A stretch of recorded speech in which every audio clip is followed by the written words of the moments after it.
Donc vous êtes lectrice de fantasy déjà? Oui, Ouais, parce que oui. je vous vois Ouais, hocher ouais, la tête. oui, oui. Bah, en fait, moi, j'ai eu l'information par Tolkien Deal, via la Tolkien Deal. Donc, bah, Ouais, est-ce que vous êtes membre? alors, je suis pas membre, oui, mais je suis l'activité voilà, de façon très assidue. Oui, oui, oui. Jusqu'à très récemment, on n'avait pas accès à la fiction écrite par cet homme, William Morris, qui est né une soixantaine d'années avant Tolkien. Et il y a des débats, mais on peut considérer que c'est cet homme-là qui a inventé la fantasy telle qu'on la pratique encore maintenant. Alors William Morris, on n'imagine pas son importance en Angleterre. Il est connu à la fois comme un compagnon de route d'artistes, qu'on a les pré-raphaélites, qui ont remis au goût du jour un imaginaire médiéval. C'est aussi un penseur politique, socialiste, pour le simplifier. Et ça, c'est très important, puisque parfois, on considère que la fantaisie est un genre qui, mettant en valeur le Moyen-Âge, renvoie trop au passé, voire est réactionnaire. C'est la question qui a été régulièrement posée à Tolkien. Qu'est-ce que c'est que ce monsieur Tolkien qui enseigne à Oxford la littérature médiévale? Pourquoi s'intéresser à la littérature médiévale au XXe siècle? Est-ce que c'est pas un petit peu être tourné vers le passé uniquement?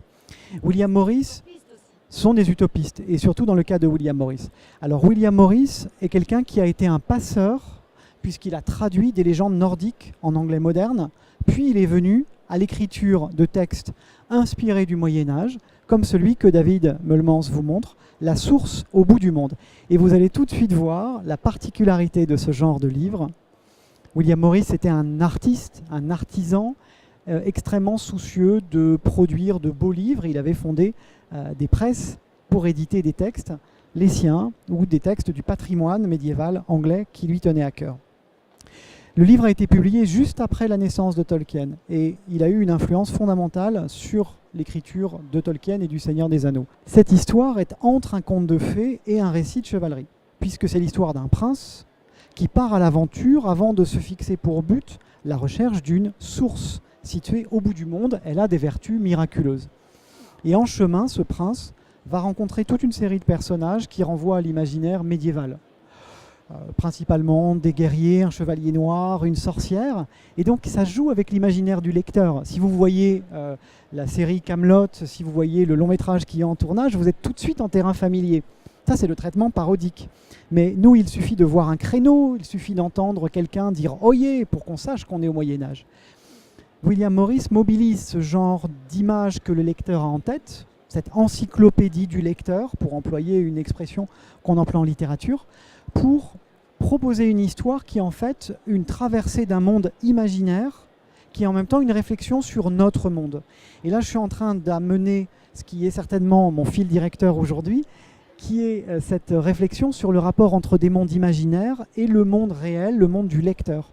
Pourquoi est-ce que des gens comme Tolkien, qui était professeur à Oxford, pourquoi quelqu'un comme William Morris, qui était dans l'action politique et dans la création collective, pourquoi est-ce qu'ils ont eu envie d'inventer des histoires qui se passent dans un monde imaginaire? Est-ce que c'est seulement par plaisir d'inventer des histoires et de transporter le lecteur? Certainement, mais pas seulement. Le deuxième auteur dont je veux vous parler, c'est Edison, parce que c'est quelqu'un qui s'intéresse aux relations entre notre univers et un univers imaginaire. Alors l'histoire se place sur la planète Mercure, peu importe, et s'affrontent deux peuples qui se battent continuellement. Et j'ai choisi cette histoire parce qu'elle est représentative d'une thématique fondamentale à côté de celle illustrée par William Morris, c'est la thématique de la guerre. Pourquoi est-ce que la guerre tient une place aussi importante dans le genre de la fantaisie au XXe siècle? C'est une question, et quand je vous dis que le livre a été publié en 1922, si je vous dis que Tolkien a commencé à inventer ses histoires en 1916, alors qu'il était officier anglais pendant la Première Guerre mondiale, pendant la bataille de la Somme, vous commencez à avoir une réponse. C'est-à-dire qu'il y a un lien entre ce qu'ont vécu ou observé ces écrivains et l'histoire qu'ils ont décidé de rapporter, alors même que le décor est complètement différent. Donc, le serpent Ouroboros, je ne vais pas détailler l'histoire, mais je le retiens comme image possible de ce que la fantaisie a proposé au XXe siècle. Et si on additionne William Morris au XIXe et Edison au XXe, on obtient une partie des ingrédients mobilisés par Tolkien dans le cadre du Seigneur des Anneaux.